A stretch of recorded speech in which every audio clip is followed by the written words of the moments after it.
сенсация века от Министерства культуры Абхазии. Там, где нормальные министерства выпускают книжки о поэзии, истории и великих людях, абхазское ведомство решило переплюнуть всех и родило учебное пособие для школьников под скромным названием «Картвелл. Враг». Авторы этого научного труда уровня фантастика минус гражданка Ре Марина Кварчия по кличке Манкуртка на выезде и таинственный армянин под псевдонимом дядя Альберт. Видимо, перепутали школьный учебник с инструкцией по стирке мозга.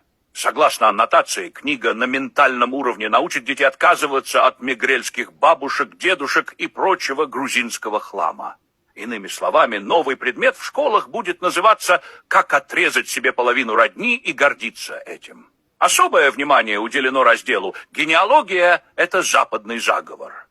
По слухам, в приложении будут наклейки. Мама, предатель, дедушка, диверсант, бабушка, агент Картвеллов. Критики уже называют книгу методичкой для юного неблагодарного и самым смешным проектом после сериала про турецких султанов. Министерство, конечно, гордо рапортует, это вклад в будущее. Ну да, будущее, в котором детей будут выбрасывать родословную на помойку, зато зубрить по главам, кто сегодня у нас враг дня. В следующем выпуске серии ожидаются новые хиты. Как правильно ненавидеть соседа за его фамилию?